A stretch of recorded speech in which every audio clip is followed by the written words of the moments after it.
আসসালামু আলাইকুম রহমতুল্লাহ। প্রিয় শিক্ষার্থী, আশা করি তোমরা সবাই ভালো আছো। আমিও ভালো আছি, আলহামদুলিল্লাহ। তো আজকে আমরা যেটা দেখব, আমরা রসায়ন বিষয়ের অধ্যায় 3 অর্থাৎ পদার্থের গঠন যে চ্যাপ্টারটা ছিল, এখান থেকে গতদিনে আমরা কিছু গাণিতিক সমস্যা সমাধান করেছিলাম। তো আজকেও আমরা কিছু গাণিতিক সমস্যা সমাধান করব এবং এগুলো হচ্ছে বোর্ড ভিত্তিক। তো এসো শুরু করা যাক।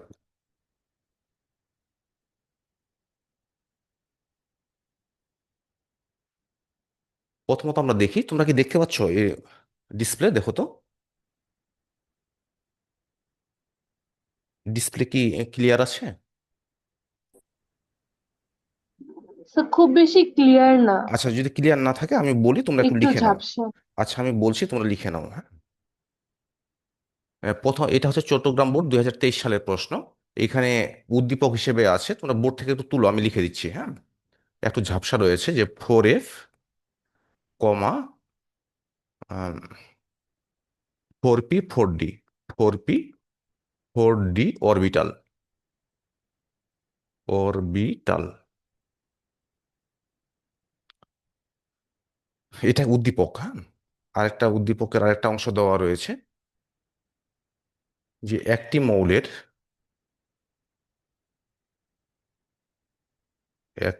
মৌলের নিউক্লিয়াসের প্রকৃত ভর, নিউক্লিয়াসের প্রকৃত ভর,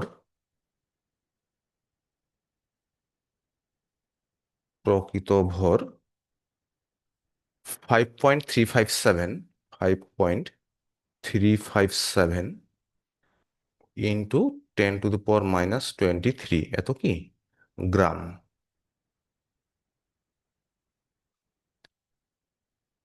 এর নিউট্রন সংখ্যা 17। এর নিউট্রন সংখ্যা, নিউট্রন সংখ্যা 17। এ হচ্ছে উদ্দীপক, হ্যাঁ।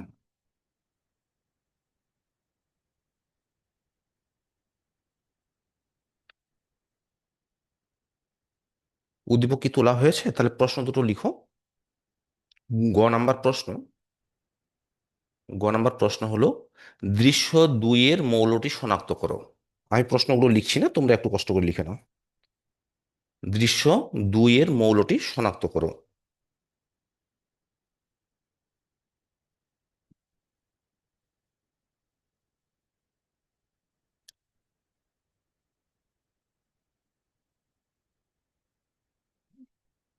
লেখা হলে একটু সাউন্ড দিও, হ্যাঁ। গ নাম্বার প্রশ্ন, দৃশ্য 2 এর মৌলটি শনাক্ত করো।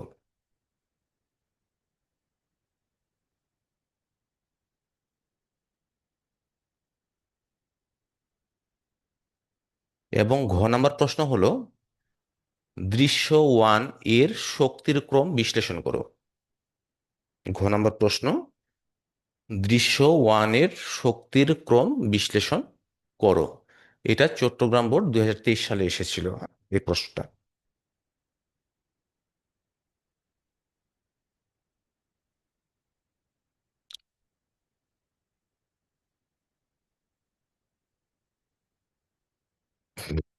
প্রশ্ন তোলা হয়েছে?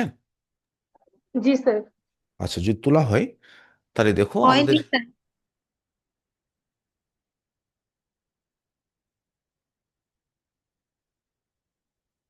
আচ্ছা, তাহলে গ নাম্বার প্রশ্ন ছিল দৃশ্য 2 এর মৌলটি শনাক্ত করো, হ্যাঁ।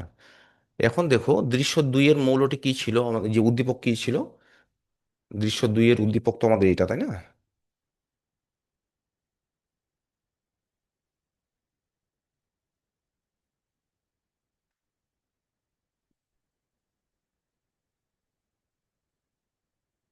এটা এটা হচ্ছে আমাদের দৃশ্য 2 এর উদ্দীপক, তাই তো। কি ছিল দেখো, যে একটি মৌলের নিউক্লিয়াসের ভর দেওয়া রয়েছে 5.357 ইন্টু 10⁻⁻23 গ্রাম। আর নিউট্রন সংখ্যা দেওয়া আছে কি 17। আর আমার প্রশ্ন দেওয়া রয়েছে যে মৌলটি শনাক্ত করো। এখন একটা মৌল কিভাবে শনাক্ত করা যেতে পারে? তাহলে দেখো যে এর যে নিউট্রন সংখ্যা দেওয়া রয়েছে, তাই না? আবার ভরটা দেওয়া রয়েছে 5.357 10⁻⁻23 গ্রাম। তাহলে নিউক্লিয়াসের মধ্যে কে থাকে? প্রোটন প্রোটন থাকে এবং কে থাকে? নিউট্রন থাকে, তাই না? তাহলে এই দুটোর সমষ্টি কত? এই দুটোর সমষ্টি হলো এই যে 5.357 × 10⁻⁻23 গ্রাম। হ্যাঁ, তাহলে এই দুটো যদি তুমি ক্যালকুলেশন করতে পারো, তাহলে প্রোটনের সংখ্যাটা পেয়ে যাবে। আর প্রোটনের সংখ্যাটা পেয়ে গেলে আমি বলতে পারবো যে তার পারমাণবিক সংখ্যা এত, আর এত পারমাণবিক সংখ্যা বিশিষ্ট মৌলটি কি সেটা খুব সহজে আমাদের, হ্যাঁ, এই সামনে চলে আসবে। তাহলে একটু চেষ্টা করে দেখি পারো কিনা। নিউট্রন সংখ্যা 17, হ্যাঁ, আর তার নিউক্লিয়াসের প্রকৃত ভরটা দেওয়া রয়েছে।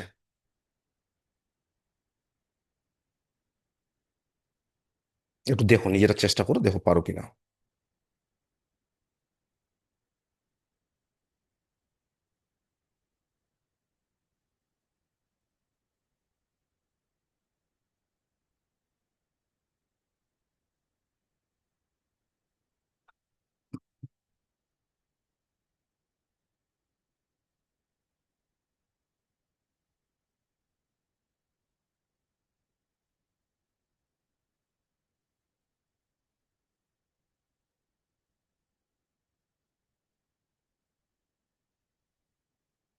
কি সাদিয়া পারবে না? পারবো স্যার। হুম। তাহলে এখানে আমাদের একটু কি টাইম। কি দেওয়া আছে বলো তো? নিউট্রন সংখ্যা দেওয়া রয়েছে, তো প্রোটনের সংখ্যাটা ধরে নাও।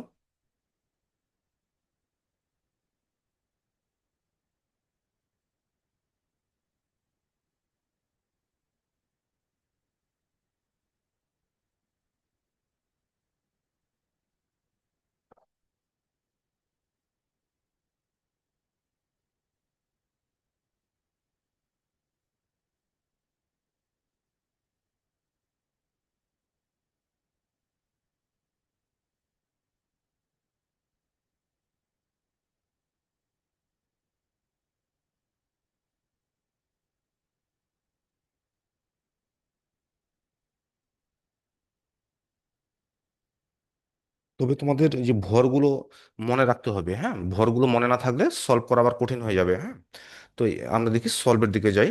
যারা পারছো না, যারা পারছো তো তার তো ঠিক রয়েছে।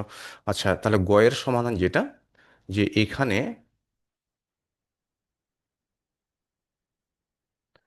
নিউক্লিয়াসের ভর, নিউক্লিয়াসের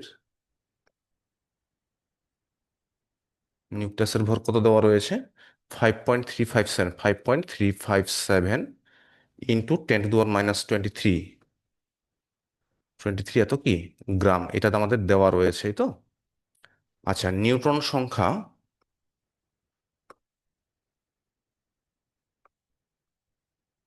নিউট্রন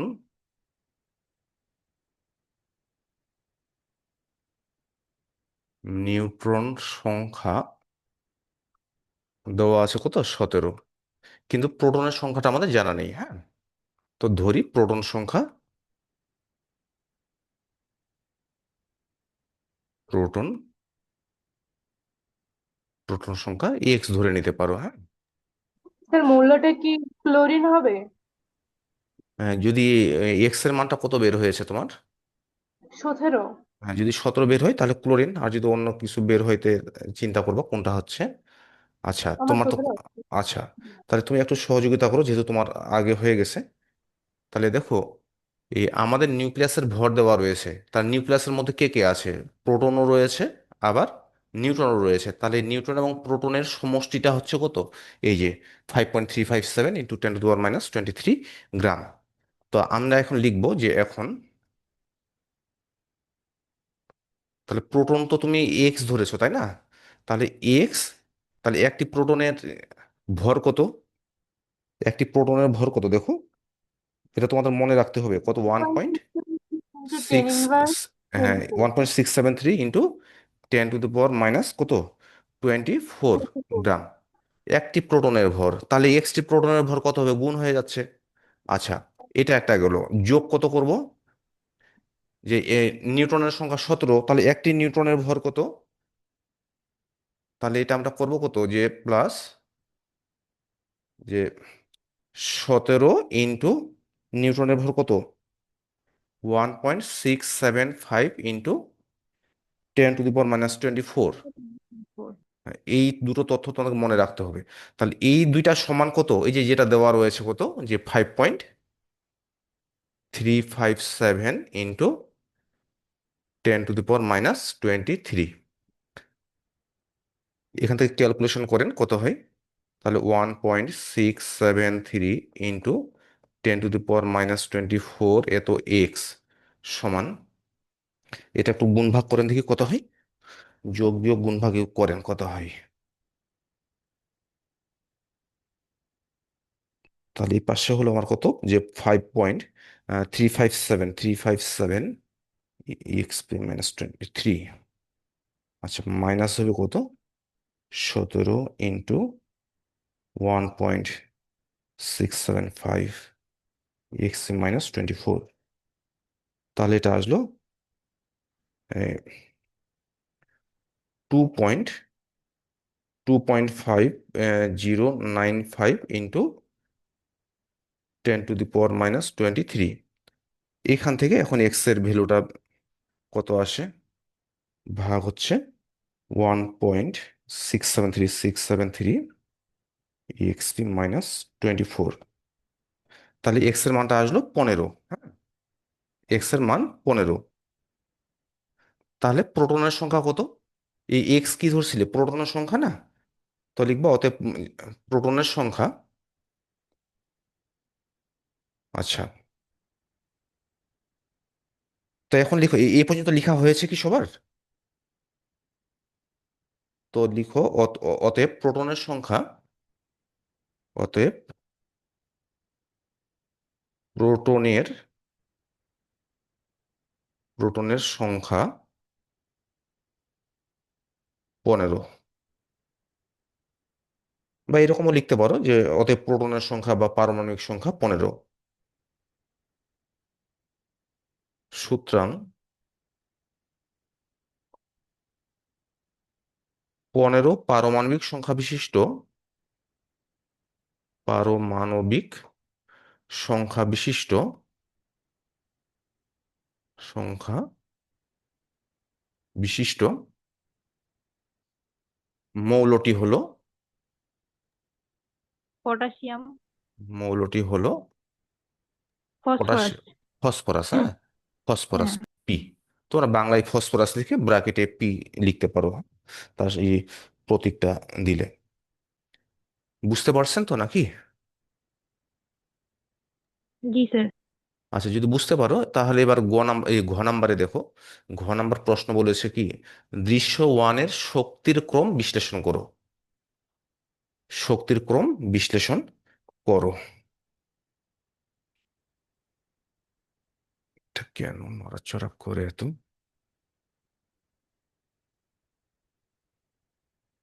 আহা। আচ্ছা, তাহলে দেখো যে আমাদের দুইয়ে দৃশ্য দুইয়ের যে প্রশ্নটা, দৃশ্য একের শক্তির ক্রম বিশ্লেষণ করো, তাই না? আচ্ছা, এই দৃশ্য এক, তাহলে এখানে দৃশ্য একের উদ্দীপ এই আমাদের কি আছে, 4f 4p 4d। হ্যাঁ, তিনটা অরবিটাল দেওয়া রয়েছে, 4f 4p 4d, একটু মনে রাখো। 4f 4p 4d কি কি বলেন দেখি। ঘ নাম্বার, ঘ নাম্বার প্রশ্ন, ঘয়ের সমাধানে আমরা যাই। কি কি ছিল অরবিটাল তিনটা? 4a 4p 4d। হ্যাঁ, ফোর ফোরডি। P R 4d। এই ছিল আমাদের তিনটা অরবিটাল দেওয়ার আছে। তো বলছে শক্তির ক্রম বিশ্লেষণ করতে বলছে, তাই না? তাহলে শক্তির ক্রমটা নির্ভর করে কিসের উপরে, এন প্লাস এল এর মান, এই এল এর মানের উপরে, তাই না? এন প্লাস এল এর মানের এর উপরে। মানে। হ্যাঁ, তো এটা যেহেতু একটু বিশ্লেষণমূলক 4 নম্বর রয়েছে, তো আমরা লিখব যে যে কোন অরবিট যে কোন অরবিটালটি বেশি শক্তিশালী বা কম শক্তিশালী, সেটা নির্ভর করে কি, যে এন প্লাস এল এর মানের উপরে। এন প্লাস এল এর মান যে অরবিটালের ক্ষেত্রে বেশি, সেটি বেশি বেশি শক্তিশালী। আর এন প্লাস এল এর মান যেটির কম, সেটি কি, কম শক্তিশালী। হ্যাঁ, আর যদি দেখা যায় যে এন প্লাস এল এর মান উভয়ের সমান, সেক্ষেত্রে এন এর মান যার বেশি, সেটা কি, বেশি শক্তিশালী। মনে থাকবে তো? তাহলে এখানে প্রথমে কথাগুলো লিখতে হবে। তোমরা লিখো, আমি বলছি, হ্যাঁ। যে কোনো অরবিটালের শক্তির মান নির্ভর করে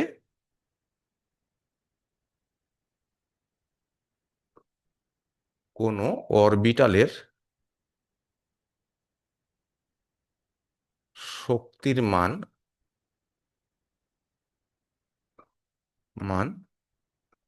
নির্ভর করে n+l এর মানের উপর মানের উপর একাধিক অরবিটালের ক্ষেত্রে একাধিক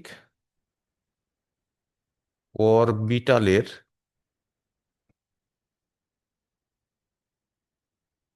ক্ষেত্রে n+l এর মান যার বেশি হবে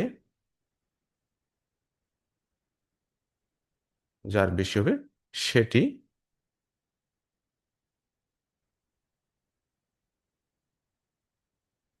বেশি শক্তিশালী বেশি শক্তিশালী, হ্যাঁ। আবার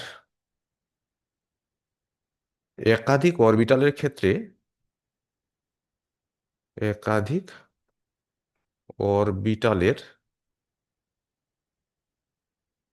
ক্ষেত্রে n+l এর মান সমান হলে n+l এর মান একই হলে বা সমান হলে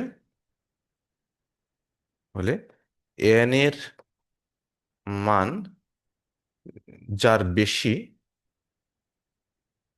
সেটি বেশি শক্তিশালী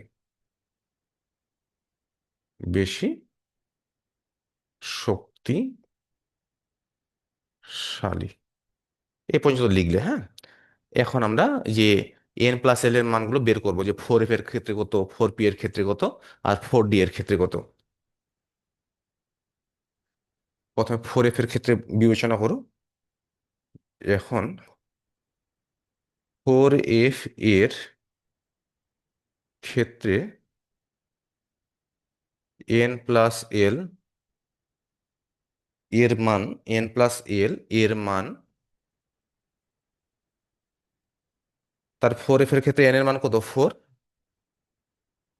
আর f এর মান কত হবে, spdf, হ্যাঁ, তাহলে 3, তাহলে 7। আচ্ছা, এরপরে কি, 4p এর ক্ষেত্রে n+l এর মান, তাহলে 4p এর ক্ষেত্রে কত, n এর মান কত, 4, আর p টু এর মান প্লাস কত, p এর মান কত, টু, হ্যাঁ ওয়ান হ্যাঁ, ওয়ান ওয়ান 1, হ্যাঁ, p এর মান হচ্ছে 1, তাহলে কত, 5। বাকি থাকলো আরেকটা, 4d এর ক্ষেত্রে n+l এর মান এক্ষেত্রে 4+2 হবে। এসপিডি এসপিডি S0, হ্যাঁ, p1, স্পিডি ডি হচ্ছে 2, তাহলে হচ্ছে কত, 6। তাহলে আমরা দেখলাম যে 4p এবং 4d এর ক্ষেত্রে n+l এর মানগুলো আমরা পেয়েছি, এবং যে এখানে একটা জিনিস কি, যে ভিন্ন ভিন্ন রয়েছে 5, 6, 7, তাই না? তাহলে আমাদের কাজটা আরো কমে গেল। তো এখন আমাদের প্রশ্নটা কি ছিল, একজন বলো দেখি। দৃশ্য একের শক্তির ক্রম বিশ্লেষণ করো। শক্তির ক্রম। এখন শক্তির ক্রমটা কেমনে হয় বলো। ছোট থেকে বড় কিংবা বড় থেকে ছোট। ইলেকট্রন আগে কোনটাতে প্রবেশ করে? যার n+l এর মান কম সেটাতে আগে প্রবেশ করে। তারপরে? যদি n+l এর মান যদি সমান হয় তাহলে যেটার n এর মান আহ, কম সেখানে আগে প্রবেশ করে। হুম, তাহলে এখানে এই ক্ষেত্রে তাহলে কোনটাতে আগে ইলেকট্রন প্রবেশ করবে? ইলেকট্রন আগে ফোর কোনটাতে প্রবেশ করবে? 4p-তে। হুম, যদি 4p হয় তাহলে ক্রমটা করে ফেলো দেখি নিজেরাই। করছি তো। কত বলেন? 4p is less than 4d is less than 4f। হ্যাঁ, আগে কোনটা দিয়েছো? আগে দিয়েছো 4p, তাই না? হুম। জি স্যার। তাহলে এই আমাদের প্রশ্ন ছিল শক্তির ক্রমটা চাইছে, তাই তো? তাহলে এখানে কিন্তু আরেকটা লাইন লিখবেন, অতএব শক্তির ক্রম নিম্নরূপ। অতএব শক্তির ক্রম নিম্নরূপ। হ্যাঁ, বলেন দেখি আগে কোথায় প্রবেশ করবে? 4p তে। হুম, 4p। তারপর 4d। হ্যাঁ, 4p, তারপরে 4d। 4d, তারপরে 4f। 4f। 4f। হ্যাঁ, আমরা চিহ্নগুলো এভাবে দিতে পারি। বুঝতে পারছেন কি? জি স্যার। আচ্ছা, তাহলে এই হলো কথা। তাহলে মূল কথাটা হচ্ছে কার কার কার উপরে নির্ভর করবে? এন প্লাস এল এর মানের উপরে। এন প্লাস এল এর মান যদি যেটার ক্ষেত্রে কম হবে, ইলেকট্রন সেটাতে আগে প্রবেশ করবে। আর যদি দুটো মান সমান হয়, তাহলে এন এর মান যেটা কম সেটাতে ইলেকট্রন আগে প্রবেশ করবে। এই তো গেল মোটামুটি, এটা বোর্ড প্রশ্ন ছিল। আচ্ছা,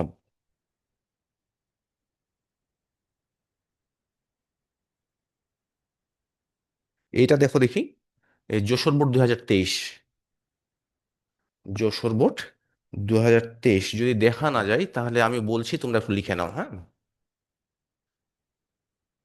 লিখো, একটি পরমাণুর ভর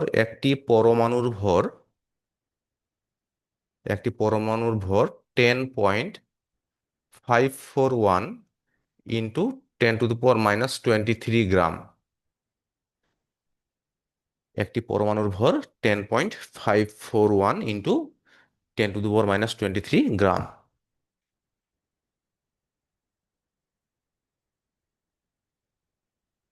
লিখেছ?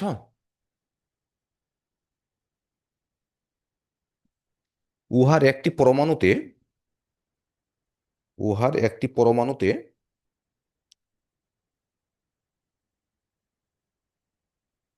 উহার একটি পরমাণুতে 34টি নিউট্রন আছে।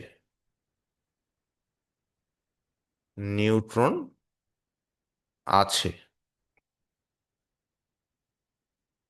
একটি পরমাণুর ভর 10.541 ইন্টু 10⁻⁻23 গ্রাম। উহার একটি পরমাণুতে 34টি নিউট্রন আছে। গ নাম্বার প্রশ্ন হলো, গাণিতিকভাবে মৌলটি নির্ণয় করো। গ নাম্বার প্রশ্ন হলো, গাণিতিকভাবে মৌলটি নির্ণয় করো।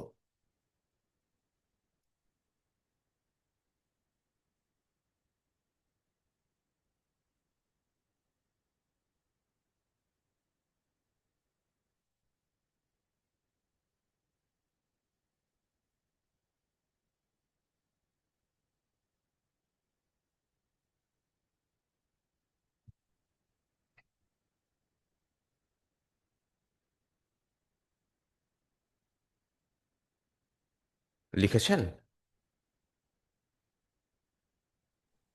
জি স্যার। আর ঘ নাম্বার প্রশ্ন যেটা, এটা দুইটা চ্যাপ্টার মিলে দিয়েছে, হ্যাঁ? এখানে দুইটা অংশ আছে দুই চ্যাপ্টারের। তো এই ঘ নাম্বারের একটা অংশ রয়েছে যে মৌলটি উদ্দীপকের মৌলটি বিদ্যুৎ পরিবাহী এবং এর ইলেকট্রন বিন্যাস সাধারণ নিয়মের ব্যতিক্রম বিশ্লেষণ করো, হ্যাঁ? তো এখান থেকে তোমরা শুধু একটা অংশ নিতে পারো ঘ নাম্বার এই মুহূর্তে, যে এর ইলেকট্রন বিন্যাস সাধারণ নিয়মের ব্যতিক্রম। লিখো দেখি ঘ নাম্বার প্রশ্ন, যে ইলেকট্রন বিন্যাস উদ্দীপকের মৌলটির ইলেকট্রন বিন্যাস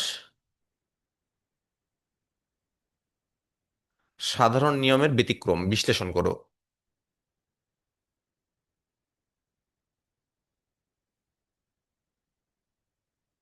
তাহলে গ নাম্বারটা তোমরা করে ফেলো।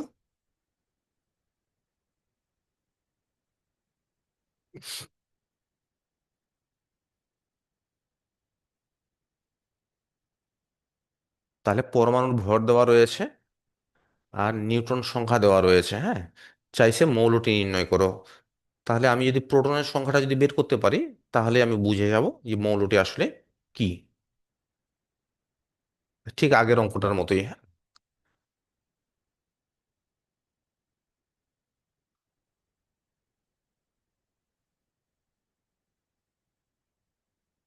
এখানে পরমাণুর ভর পরমাণুর ভর কত? 10.541, 10.541 ইন্টু 10⁻⁻23, এত কি গ্রাম। নিউট্রন সংখ্যা, নিউট্রন সংখ্যা 34। প্রোটন সংখ্যা দেওয়া নেই, হ্যাঁ, তো ধরি প্রোটন সংখ্যা এক্স।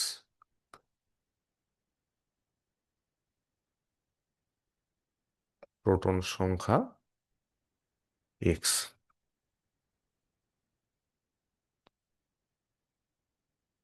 এখন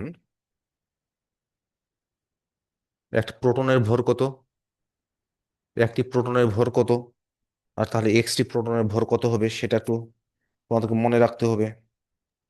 একটি প্রোটনের ভর ওয়ান পয়েন্ট সিক্স হ্যাঁ, seven three into to the one power point minus six seven three into 10⁻⁻ কত, -24, তাই তো? আচ্ছা, যোগ। নিউট্রন আছে 34টি, তাহলে একটি নিউট্রনের ভর কত আর 34টি নিউট্রনের ভর কত? যোগ। একটা নিউটন ভর হুম, 1.675 ইন্টু 10⁻⁻24। 675 ইন্টু 10⁻⁻24। এই দুইটার মোট ভ্যালুটা কত?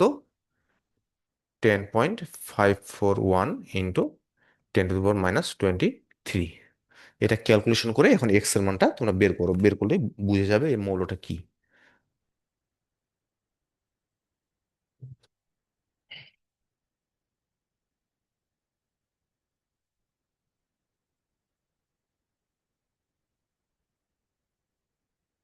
10.541 exp -23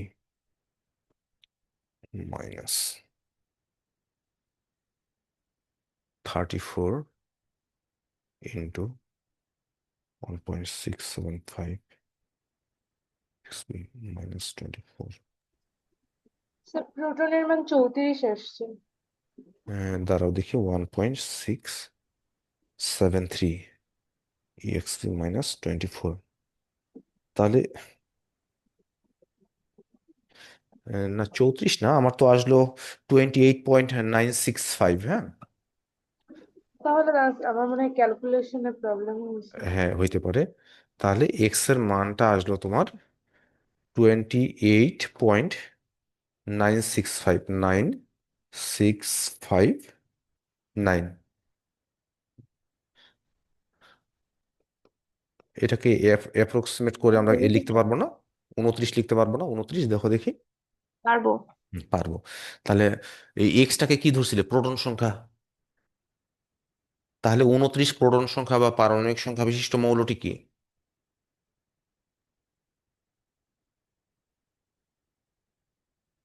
অর্থাৎ পরমাণুতে প্রোটন সংখ্যা। কপার কি স্যার? হ্যাঁ, কপার কি স্যার, এটাকে আমি বলবো না, তোমাকে বলতে হবে। Copper maybe copper. সুতরাং 29 পারমাণবিক সংখ্যা বিশিষ্ট, পারমাণবিক সংখ্যা বিশিষ্ট মৌলটি হলো, হলো কি কপার, তাই না? Copper, CU.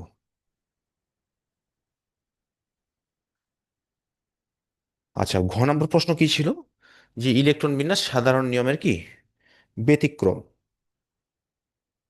সাধারণ নিয়মের ব্যতিক্রম, তাহলে ঘ নম্বর প্রবলেমটা কিভাবে সলভ করবেন? তো লিখো, গ হতে পাই উদ্দীপকের মৌলটি হলো কপার। গ হতে পাই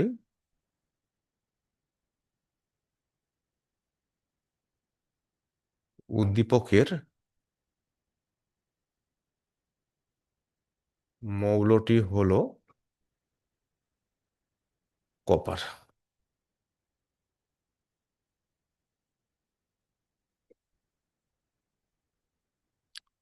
লিখো, সাধারণ নিয়মে, সাধারণ নিয়মে কপার এর ইলেকট্রন বিন্যাস নিম্নরূপ। ইলেকট্রন বিন্যাস নিম্নরূপ।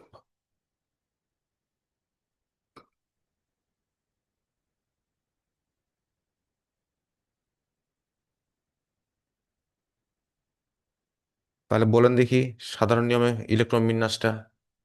1s2, 2s2, 2p6, 3s2, 3p6, 3d, 4s। তাহলে কয়, 6 দিয়ে 8 দিয়ে 10, 10 এ 16, 17, 18, 18, 20, 20, আর এখানে দেবো কয়টা, 9টা, সাধারণ নিয়মে যেটা। হ্যাঁ,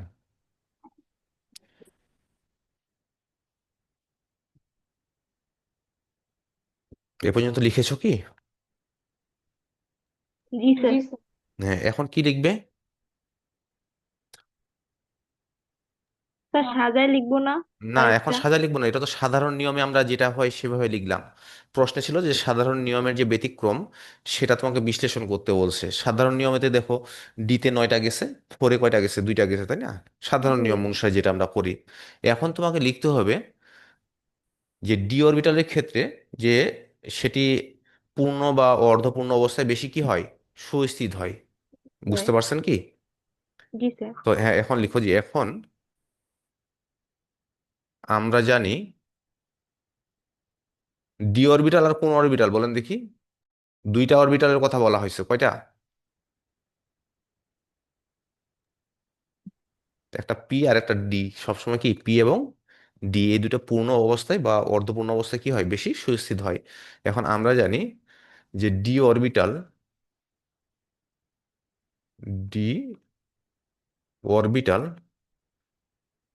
অর্ধপূর্ণ বা পূর্ণ অবস্থায়, অর্ধপূর্ণ বা পূর্ণ অবস্থায় অবস্থায় বেশি সুস্থিত হয়। সুস্থিত,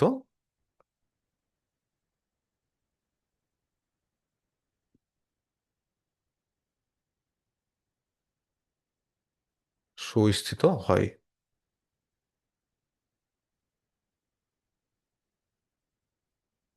সুতরাং এক্ষেত্রে এস অরবিটালে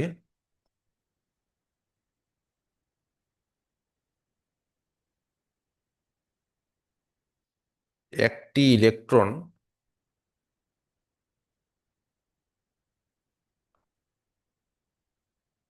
প্রদান করে, প্রদান করলে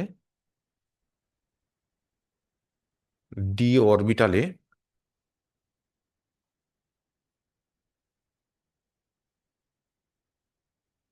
দশটি, এখানে তোমরা আমি তো এক লিখেছি, তোমরা টি কথা ব্যবহার করিও এখানে। এখানে এস অরবিটালে একটি ইলেকট্রন প্রদান করলে ডি অরবিটালে 10টি ইলেকট্রন প্রবেশ করানো সম্ভব। প্রবেশ করানো সম্ভব।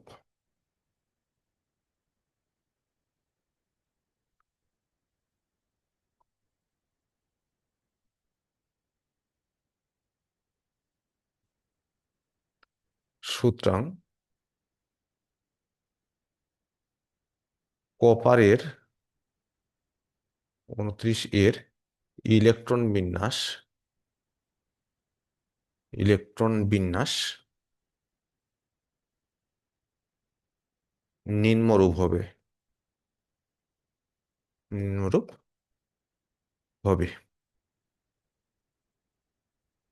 আবার ইলেকট্রন বিন্যাসটা আমরা এখানে দেখাই দিব। কপার 29, তাহলে 1s2, 2s2, 2p6, হ্যাঁ, 3s2, 3p6, 3d10, 4s1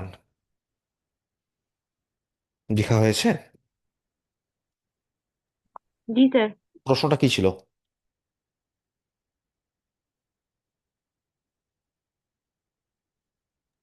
উদ্দীপকের মৌলটি এর ইলেকট্রন বিন্যাস সাধারণ নিয়মে হুম। ব্যতিক্রম। হ্যাঁ, তো লিখো, শেষ লাইনটা লিখো যে সুতরাং উদ্দীপকের মৌলটি অর্থাৎ কপারের ইলেকট্রন বিন্যাস সাধারণ নিয়মের ব্যতিক্রম। অতএব উদ্দীপকের মৌলটির অর্থাৎ কপার এর ইলেকট্রন বিন্যাস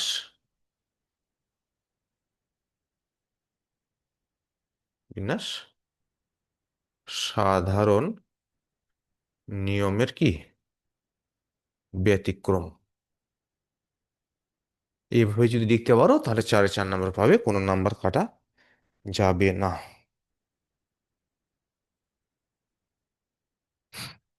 বুঝছেন তো নাকি বিষয়টা? জি স্যার। হুম। বেশি লিখলে যে বেশি নাম্বার এমনটা না, অল্প লিখেও বেশি নাম্বার পাওয়া সম্ভব। এই যে দেখো কতটুকু হাতে গোনা এটুকু লেখা, দেখছো? তোমরা তো খাতায় লিখছো, তোমাদের ক্ষেত্রে আরো কম লাগবে জায়গা।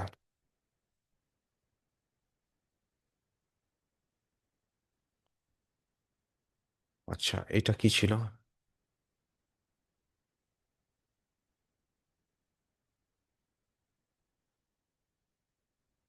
আচ্ছা, তোমরা মনে হয় চিত্র তো দেখতে পাচ্ছ না, তাই না? যদি দেখতে না পাও তাহলে আমি এখানে একটু এঁকে দিচ্ছি, হ্যাঁ, গ নাম্বারের জন্য যেটা এই এখানে দুটো পরমাণুর মডেল দেওয়া রয়েছে। পরমাণুর মডেল, এটা হচ্ছে তোমার দিনাজপুর বোর্ড 2024 সালে আসছিল এটা। দিনাজপুর বোর্ড 2024, এইটা চিত্রটা ছিল এরকম।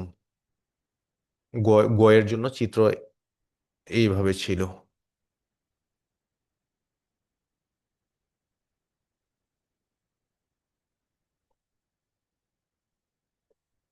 আবার এখান থেকে শক্তি এরকম ছিল।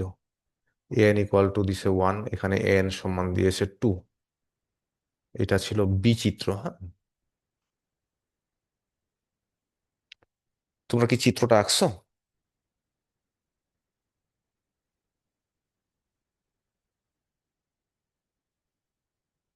চিত্রটা আঁকছো কি?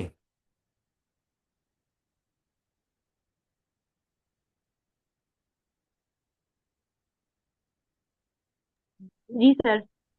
আচ্ছা, লিখো দেখি, গ নাম্বার প্রশ্ন ছিল বি মডেলের সর্বশেষ শক্তি স্তরে। বি মডেলের সর্বশেষ শক্তি স্তরে বি মডেলের সর্বশেষ শক্তি স্তরে ইলেকট্রনের কৌণিক ভরবেগ নির্ণয় করো।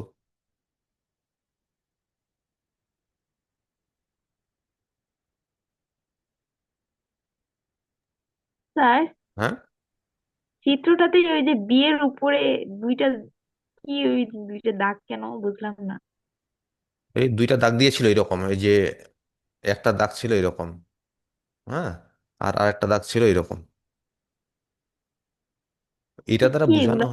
হ্যাঁ, এটা দ্বারা বোঝানো হয়েছে কি, যে তোমরা তো জানো যে এই ইলেকট্রন তো সুনির্দিষ্ট কতগুলো কক্ষপথে কি করে, ঘুরে না? তো যখন সে শক্তি শোষণ করে তখন কি করে, নিম্ন শক্তি স্তর থেকে লাফিয়ে উচ্চ শক্তি স্তরে প্রবেশ করে। আর যখন শক্তি বিকিরণ করে তখন উচ্চ শক্তি স্তর থেকে কোথায় আসে, নিম্ন শক্তি স্তরে। তো ওইটাই বোঝানো হয়েছে এখানে, হ্যাঁ, যে দ্বিতীয় শক্তি স্তর থেকে প্রথম শক্তি স্তরে শক্তি বিকিরণ করে। আবার যখন প্রথম শক্তি স্তর থেকে দ্বিতীয় শক্তি স্তরে যায় তখন তাকে কি শক্তি কি করতে হয়, শোষণ করতে হয়, তাই না? এটা বোঝানো হয়েছে। আর এখানে এন সমান 1 দেওয়া আছে প্রথম শক্তি স্তর, আর এন সমান 2 দ্বারা কি দ্বিতীয় শক্তি স্তর। আর গ নাম্বারে বলেছে বি মডেলের সর্বশেষ শক্তি স্তরে ইলেকট্রনের কৌণিক ভরবেগ নির্ণয় করো। শুধু গটা করব আমরা এখানে। আর ঘ নাম্বার এখানে দুইটা ছিল, এ ও বি মডেলটির কোনটি অধিক উপযোগী বিশ্লেষণ করো। এখানে দুইটা মডেল দেওয়া আছে, একটা হচ্ছে রাদারফোর্ডের মডেল আর একটা কি বোর পরমাণু মডেল। এই যে চিত্র বিটা হচ্ছে কি, কার মডেল এটা? চিত্র দুইটা যেটা আমি এঁকে দিলাম নিচে, কার মডেল? বোরের মডেল। বোরের পরমাণু মডেল, হ্যাঁ। আর এটা প্রথমটা এই যে রাদারফোর্ডের মডেল। রাদারফোর্ডের পরমাণু মডেল, হ্যাঁ। তো এখানে বলছে এ ও বি মডেলটির কোনটি অধিক উপযোগী? তো অবশ্যই এই যে বোরের পরমাণু মডেলটি অধিক উপযোগী। হ্যাঁ, এখানে তোমাদের স্বীকার্যগুলো লিখলেই যথেষ্ট। হ্যাঁ, তোমার রাদারফোর্ডের স্বীকার্যগুলো লিখলে, অথবা যে রাদারফোর্ডের পরমাণু মডেলের ত্রুটিগুলো তুলে ধরলা, এরপরে বোর পরমাণু মডেলের সার্থকতা তুলে ধরলা, তারপরে শেষে বললা যে সুতরাং আলোচনা থেকে দেখা যায় বি মডেলটির, অর্থাৎ বোরের পরমাণু মডেলটি অধিক উপযোগী। তো এই জন্য আমরা ঘতে যাচ্ছি না, এখন যাচ্ছি গতে। হ্যাঁ, যে সর্বশেষ শক্তি স্তরে ইলেকট্রনের কৌণিক ভরবেগ, গ নাম্বার। এখন কৌণিক ভরবেগের সূত্র কি? আমরা জানি কৌণিক ভরবেগ, ওই যে রাদারফোর্ডের পরমাণু মডেল ওখানে পড়ছিলাম না, কৌণিক ভরবেগ সমান এমভিআর সমান কি ছিল? এনএস বাই কত? 2 পাই। 2 পাই। 2 পাই, হ্যাঁ, আমরা এটা প্রয়োগ করবো, এমভিআরটা লেখার দরকার নেই। তাহলে এখানে এন এর মান কত কত বলেছে দেখো দেখি। বলছে না সর্বশেষ শক্তি স্তর, তাহলে এখানে সর্বশেষ শক্তি স্তর বলতে কত নম্বর শক্তি স্তর?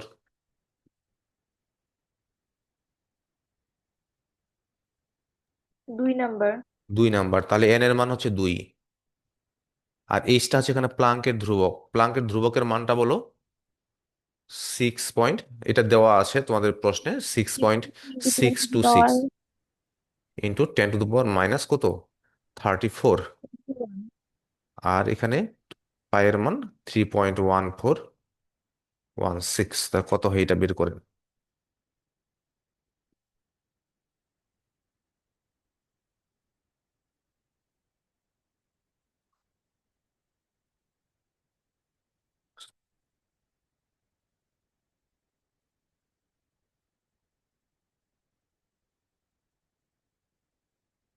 তাহলে এটা আসলো 2.1091 ইন্টু 10⁻⁻34 একক। এককটা হলো metre square kg per second.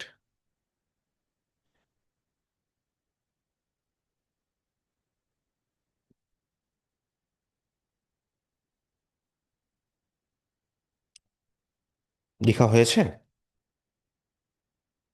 জি স্যার। আচ্ছা, যদি লেখা হয়ে যায়, ওই ঘ নাম্বার যেটা বললাম এটা আমরা এখানে যাচ্ছি না। এখানে বলছিল যে ওই এ ও বি মডেলটির কোনটি অধিক উপযোগী, দুইটা মডেল, একটা হচ্ছে রাদারফোর্ডের মডেল, একটা বোরের পরমাণু মডেল। হ্যাঁ, এই দুইটার মধ্যে কোনটা অধিক উপযোগী এটা তোমাকে বিশ্লেষণ করতে বলছে। তাহলে আমরা এখানে রাদারফোর্ডের মডেলের স্বীকার্য এবং কি ত্রুটিগুলো নিয়ে পরে বোরের পরমাণু মডেলের সার্থকতা উল্লেখ করব, এবং শেষে ওই লাইনটা লিখবো। আচ্ছা, সর্বশেষ আমরা প্রশ্ন একটা যাই, যে এটা হচ্ছে তোমার চট্টগ্রাম বোর্ড 2024। দেখো দেখি দেখা যায় কিনা। চট্টগ্রাম বোর্ড 2024 সালের প্রশ্ন এটা।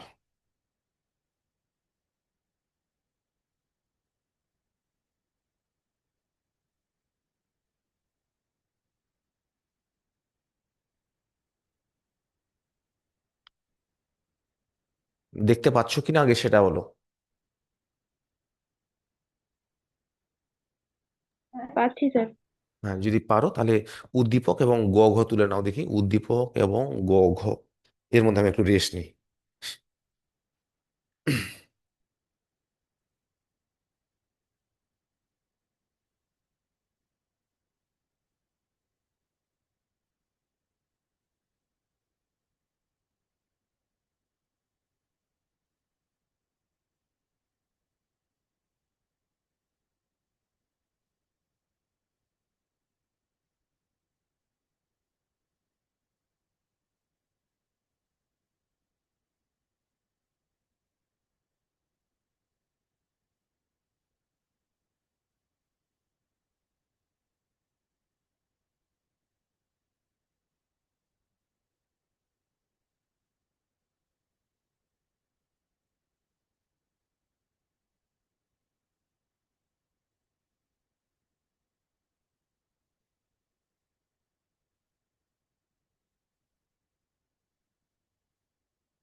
স্যার তোলা হয়েছে। হ্যাঁ, তোলা হয়েছে তো। তাহলে এটা করো, গোটাতে আগে যাও, কি বলেছে? গোটাতে দেখো দেখি কি বলছে। বলছে প্রোটন ও নিউট্রনের প্রকৃত ভর ব্যবহার করে কিউ মৌলটির একটি অণুর ভর বের করো। হ্যাঁ, এখানে আমাদের চাওয়া হয়েছে কিউ মৌলটির একটি অণুর ভর নির্ণয় করো। তাহলে কিউ মৌলটি কি সেটা তো আমার জানা দরকার আগে, তাই না? তাহলে কিউ মৌলটির ক্ষেত্রে কি দেওয়া রয়েছে দেখো, তার প্রোটনের সংখ্যা দেওয়া রয়েছে, নিউট্রনের সংখ্যা দেওয়া রয়েছে। তাহলে নিউক্লিয়াসের ভর কত, হ্যাঁ, সেটা আমাদের জানা আছে কি? সেটা দেয় নাই। আর চাইছে কিউ মৌলটির একটি অণুর ভর।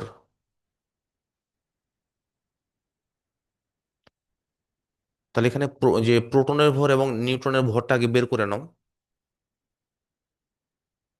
প্রোটনের ভর, তো এখানে প্রোটন সংখ্যা আছে কত, 9টি আছে, তাই না? তাহলে 9টি প্রোটন, ওই যে প্রোটনের ভর, আর নিউট্রন রয়েছে 10টি, হ্যাঁ, 10টি নিউট্রনের ভর আগে বের করো কত হচ্ছে।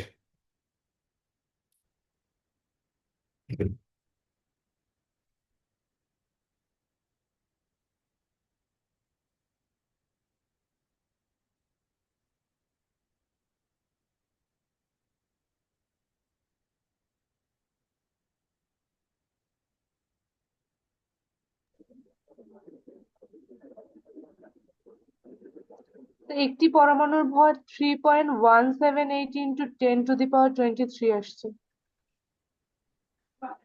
আচ্ছা, কোনটার ভর এখানে? এটা একটা মানে একটি পরমাণুর ভর কিউ মৌলের। আচ্ছা, কিউমুলেটিভ একটি অণুর ভর, এটা মানে বেশ কয়েকভাবে, দুই ভাবে করা যেতে পারে। আমরা তো অন্যভাবে এটা করতে পারি কিনা দেখো দেখি। এখানে দাঁড়াও একটু, এখানে এই যেটা করতে বললাম দেখো, এইভাবে করা যাবে কিনা তোমরাও একটু সহযোগিতা করেন দেখেন। যে এখানে প্রোটন সংখ্যা, প্রোটন সংখ্যা কতটি? 9, তাই না? আর নিউট্রন সংখ্যা, নিউট্রন সংখ্যা,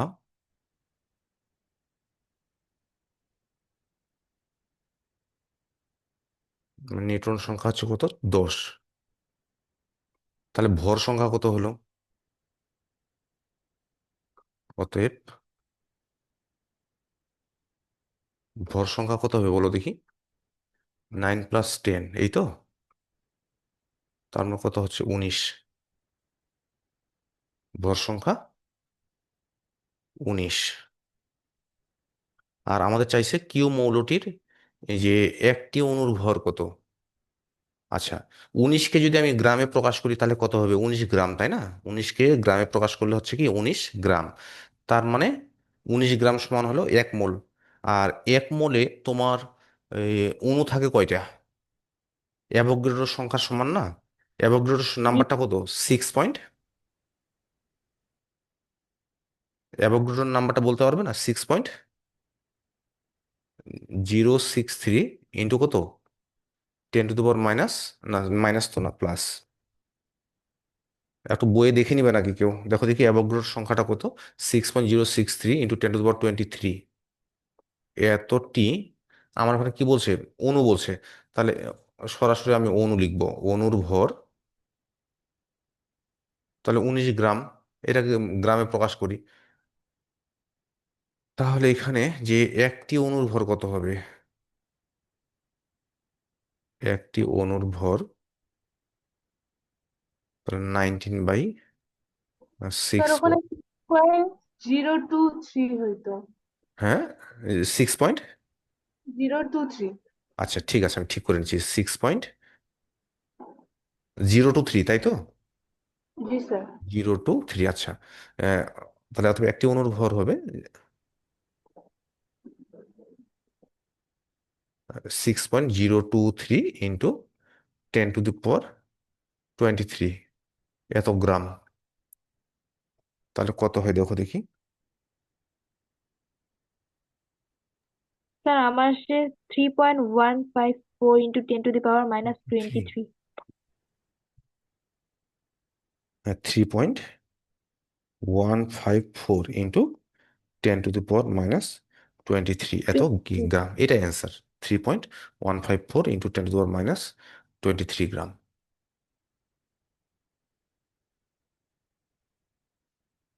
এখন তোমাদের কাছে মনে হইতে পারে যে প্রোটন এবং নিউট্রনের প্রকৃত ভর ব্যবহার করে, তাই না?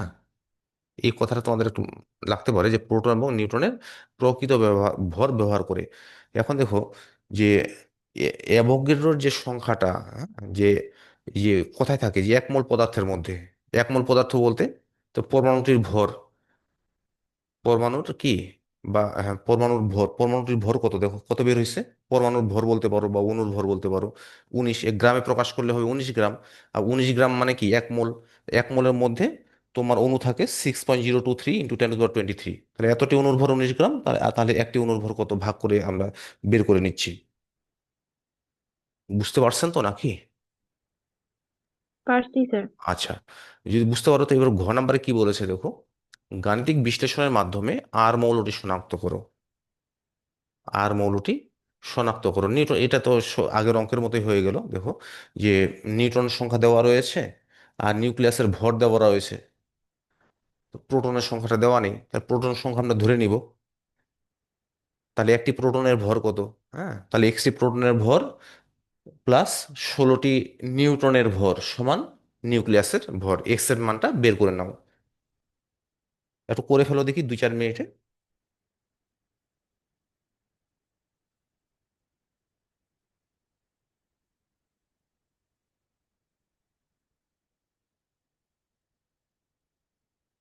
2-4 মিনিটে একটু করে ফেলেন।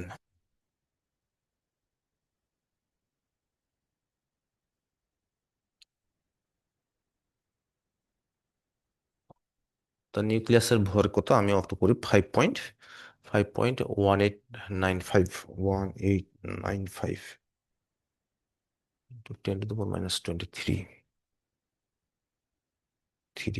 মাইনাস হবে নিউটনের সংখ্যা কত, 16টি, তাই না? 16 ইন্টু নিউটনের ভর কত, 1.675, 4 ভাগ হবে প্রোটনের সংখ্যা 1.6, মৌলটা মানে ফসফরাস হবে। বলছি EXP -24। তোমার এক্স এর মান কত বের হয়েছে সেটা বলো। যদি 15 বের হয়, টোটাল হ্যাঁ। তো 15 আসছে। হ্যাঁ, এক্স এর মান 15 বের হবে। আমি করে দেবো, এক্স এর মানটা 15 বের হবে, হ্যাঁ। তা যেহেতু 15 বের হয়েছে, সুতরাং কি মৌলটি ফসফরাস। কি বিস্তারিত করছো না এমনিতেই খালি ক্যালকুলেটরই করছো? না, বিস্তারিতই করছি সবগুলা মান বসায়। আচ্ছা ঠিক আছে, হ্যাঁ, তো মৌলটি হচ্ছে ফসফরাস। তো শেষ লাইনটা লিখো যে অতএব যে প্রোটন সংখ্যা 15, সুতরাং যে 15 পারমাণবিক সংখ্যা বিশিষ্ট মৌলটি হলো কি ফসফরাস। তো ঠিক আছে, আজকে এ পর্যন্ত থাকবে, হ্যাঁ। ধন্যবাদ সবাইকে।